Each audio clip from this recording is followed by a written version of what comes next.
मित्रों, महाभारत की कथा में द्रौपदी का चीरहरण एक ऐसा पल था जिसने पूरे युग को झकझोर कर रख दिया था।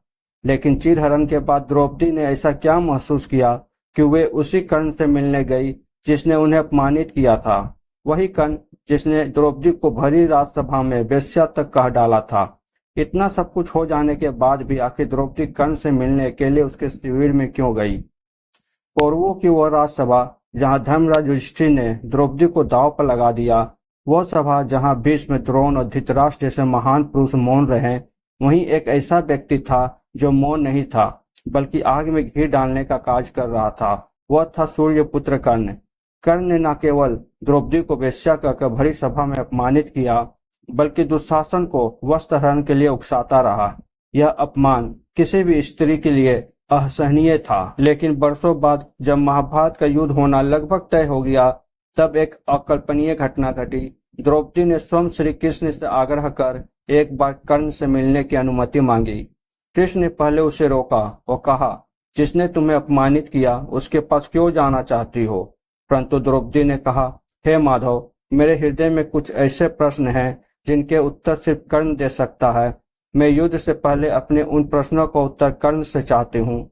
कृष्ण ने मुस्कुराते हुए द्रौपदी को कर्ण से मिलने की अनुमति दे दी और उस रात द्रौपदी कर्ण के शिविर पहुंची जहां कर्ण विश्राम कर रहा था। सामने द्रौपदी को देख कर्ण ने द्रौपदी का स्वागत करते हुए रात्रि में आने का कारण पूछा। द्रौपदी ने सीधे कर्ण की आंखों में देखा और पूछा, कर्ण, क्या तुमने उस दिन मुझे वेश्या कहा था? क्या स्त्री का मान इतना छोटा होता है? द्रौपदी के बातों को सुन कर्ण का गला रूंध गया। उसने कहा, हाँ द्रौपदी, उस दिन मैंने तुम्हें वेश्या कहा था, पर यह मेरा आहत अभिमान था। अगर स्वयंवर वाले दिन तुमने मेरे आत्मसम्मान को ठुकराया ना होता तो शायद मैं वह शब्द कभी न कहता।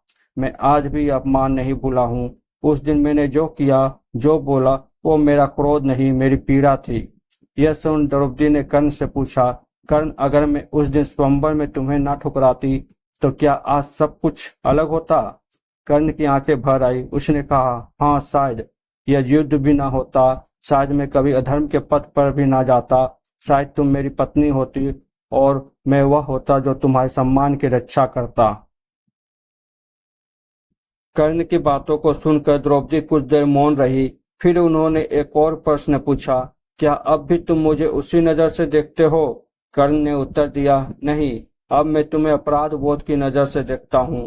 हे द्रौपदी, मैंने तुम्हें जितना अपमानित किया उतनी ही मेरी आत्मा भी जली है। द्रौपदी की आंखों में आंसू भर आया। वह बोली, तुम्हें पता है कर्ण, जब कृष्ण ने मुझे बताया कि तुम भी कुंती के पुत्र हो, तब मैंने अपने सभी घाव भुला दिए थे और मैंने यह भी सोचा कि यदि मेरी मर्यादा की रक्षा 5 पांडव ना कर सके तो शायद तुम कर सकते थे, शायद मेरे रक्षक तुम भी हो सकते थे। कर्ण यह सुनकर स्तब्ध रह गया। उसने पूछा, तो क्या तुम मुझे स्वीकार कर सकती थी?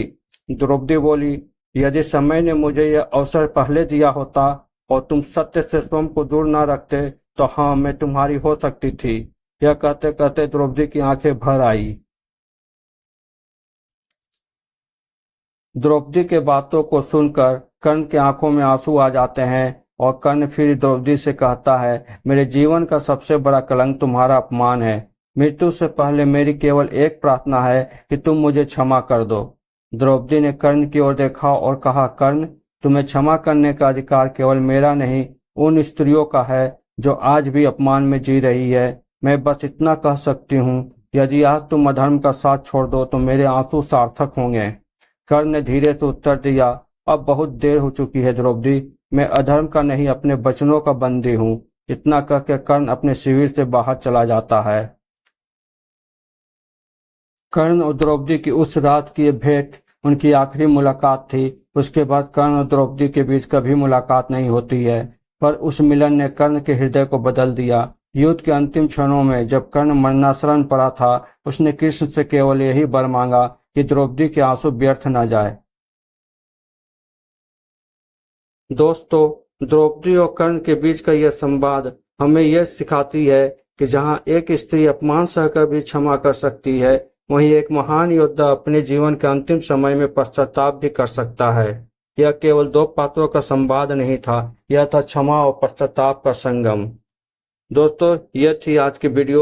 इस वीडियो पर आपकी क्या राय है, अपने विचार कमेंट बॉक्स में साझा करें। अगर वीडियो पसंद आया हो तो वीडियो को लाइक करें, शेयर करें और चैनल को सब्सक्राइब करना ना भूलें। धन्यवाद दोस्तों।